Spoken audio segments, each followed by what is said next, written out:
प्रायोजक है दगरू सेठ jewellers, GM road near radio station.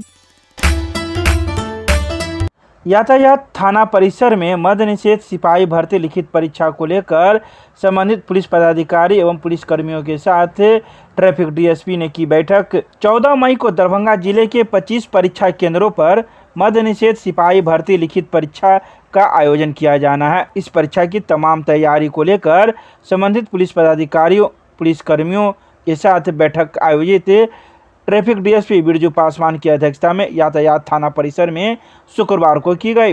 केंद्रीय चयन परिषद पटना द्वारा मद निषेध उत्पाद एवं निबंधन विभाग में मद निषेध सिपाही भर्ती लिखित परीक्षा 2023 का आयोजन 14 मई को दरभंगा जिले के शहरी क्षेत्र के 25 परीक्षा केंद्र पर ली जाएगी। होने वाले इस परीक्षा को स्वच्छ एवं कदाचार मुक्त शांतिपूर्ण वातावरण में संपन्न कराने को लेकर संबंधित पदाधिकारियों के साथ बैठक की गई और कई दिशा निर्देश दिए गए। जो परसों मद्य निषेध का परीक्षा है और शहर के 25 केंद्र पर है। मुख्य रूप से आज की बैठक जो है लोगों के साथ इसी संदर्भ में है और दूसरा उद्देश्य यह है कि गर्मी का समय है, भीड़ भाड़ शाम के बाद लगता है या 8-9 बजे के पहले लगता है। उस संदर्भ में इन लोगों का कुछ समय चेंज करेंगे और कुछ दिशा निर्देश देना है कि आप लोग कैसे शाम की ड्यूटी करेंगे, क्योंकि शहर में मेला वगैरह भी लगा हुआ है और मुख्य सड़क में जहाँ तहाँ बड़ा बड़ा मॉल है, तो पहले से ड्यूटी कुछ नए सिरे से करने के लिए इन लोगों को सुझाव दिया जाएगा कि आप किस तरह से मुस्तैद होकर ड्यूटी करेंगे। इसी संदर्भ में इन लोगों को बुलाया गया है, इससे संबंधित दिशा निर्देश दिया जाएगा। मद्य निषेध विभाग में जो सिपाही भर्ती की परीक्षा होगी उसको निष्पक्ष शांतिपूर्ण वातावरण में क्या कुछ तैयारी की गई? निश्चित रूप से बल की प्रतिनियुक्ति की गई है, दंडाधिकारी की प्रतिनियुक्ति की गई है सभी सेंटर पर और मुख्य चौक चौराहे पर जहां आसपास में सेंटर है उसके नोडल पदाधिकारी भी हम ही हैं, जिसके हेडक्वार्टर ही हैं, उन्हीं के देखरेख में यह हो रहा है। और यह परीक्षा निश्चित रूप से निष्पक्ष और भय मुक्त होगा। शहर के 25 केंद्रों पर यह परीक्षा ली जा रही है जो परसों संपन्न होगी। कितने बजे से परीक्षा होगी? कुल कितने स्टूडेंट इसमें भाग ले रहे हैं? स्टूडेंट की संख्या वो तो अभी परीक्षा का समय जो है वो 9 बजे से परीक्षा प्रारंभ है। जो परीक्षार्थी एंट्री करेंगे उनके लिए कितने बजे लेटेस्ट एंट्री कर सकते हैं? 1 घंटा पहले। क्या कुछ ले जाना है होगा परीक्षा के लिए लोगों को और क्या चीज वर्जित की? परीक्षा में तो जो सारा चीज जानते हैं कि मोबाइल नहीं ले जाना है, घड़ी नहीं ले जाना है, जो सारे परीक्षा में वर्जित रहता है इस परीक्षा में भी सारा कंपटीशन परीक्षा का वही मापदंड होता है। सर गर्मी का समय तो क्या पानी का बोतल ये लोग परीक्षार्थी ले जाते? निश्चित रूप से पानी की व्यवस्था हर सेंटर पर किया गया है। सभी जो सेंटर सुपरिटेंडेंट हैं उनको बताया गया है, डीएम साहब की तरफ से भी ये उपलब्ध कराया गया है कि किसी परीक्षार्थी को किसी प्रकार का पानी वगैरह का कम से कम दिक्कत नहीं हो।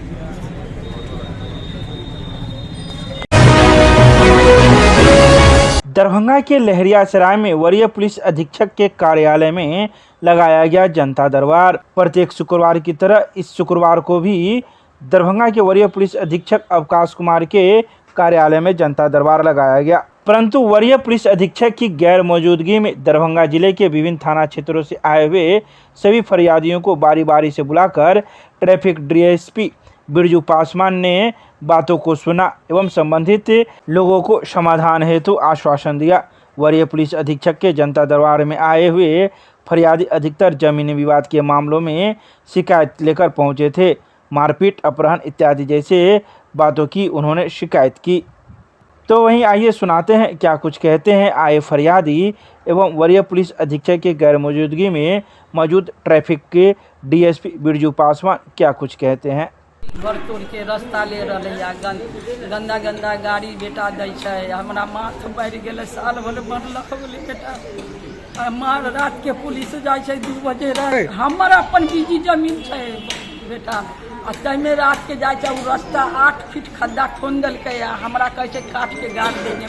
खाना ये ललिया सराय बेटा, सागर देवी बेटा। हाँ यहाँ हाकिम लंगलिए या बेटा, हमर रास्ता फरियाद देवे ला बेटा। हमरा तो बाबू बहुत याद केलक, घरारी लो लेलक, घर बना लेलक, घर के तोड़ देलक, 2 बेर देवाल कसा के चूर दूर भेले, या नहीं इंक्वायरी करे या नहीं राता ना आब। 13टा खिड़की खोल देने थे हमरा घर में, तो 10टा बंद केलक बड़ा बाबू, लेकिन 3टा में शीशा चोरा के लगा लेलक। तो कॉल पर घरक मुँह पर एकदम बेफर्क भेल छी बाबू, हम बड़ हाँ जमीन हमर 2 बेर अमीन अनलहुँ, 10,000 रुपया लागल, सब अलग पाइ देब। नेरा थाना हमार ताना देवी। पुलिस एक दिन पहले जो है घटना हुआ था, अब घास लेकर आया और वहाँ अनमोल यादव ने उसको मारा हमारा पोती। किस लिए मारे? घास लेकर आया था, कुछ हुआ नहीं। थाना बहरा वही जो है दिया हमारा पुत्र छोड़ाने गया था, उसका बाद में इसको भी मारा। पंचायती करा तो पंचायती नहीं कह रहा है कि चिट्ठी देकर 2 महीना हो गया है वो जमनी देवी। देखिए, जनता दरबार में अधिकांश आवेदन जो था वो जमीन संबंधी विवाद से था, 50% से अधिक, और खासकर रूरल एरिया का था। कुछ आवेदन जो शहर क्षेत्र का था और देहाती क्षेत्र का भी था, उसमें था कांड में गिरफ्तारी और थानाध्यक्ष द्वारा कार्रवाई नहीं करने से संबंधित। वैसे आवेदन को पुलिस निरीक्षक के पास भेज दिया गया, जो सर्किल इंस्पेक्टर हैं संबंधित, उनके पास जांच के लिए भेज दिया गया है। और जो जांच पहले में इंस्पेक्टर किए हैं या जहां इंस्पेक्टर थाना प्रभारी हैं, वैसे आवेदन का जांच अनुमंडल पुलिस पदाधिकारी के पास भेज दिया गया है। साथ ही उन लोगों को यह भी निर्देश दिया गया है कि कल संबंधित थाना में जाकर थाना प्रभारी से संपर्क कर लें और जो बचा हुआ कार्रवाई है उसे वो सुनिश्चित करेंगे। थाना प्रभारी से भी बात कर उनको बता दें। इसका कारण ज़मीन काफ़ी महंगा हो गया है। लोगों के पास जो पुराना ज़मीन था उसमें परिवार बढ़ रहा है, तो स्वाभाविक है परिवार बढ़ रहा है तो उसके लिए भी जगह चाहिए, और ज़मीन कीमती हो गया तो भी लोगों का लगाव थोड़ा ज़मीन से ज़्यादा बढ़ गया। ज़्यादातर पारिवारिक मामला ही ज़्यादातर रहता है कि आपसी बंटवारा को लेकर के ही ज़मीन संबंधी विवाद हो रहा है। कुछ एक मामला जो है जो प्रॉपर्टी डीलर से संबंधित है, उसमें भी संबंधित थाना अध्यक्ष को निर्देशित किया गया है कि वो अग्रतर कार्रवाई करें।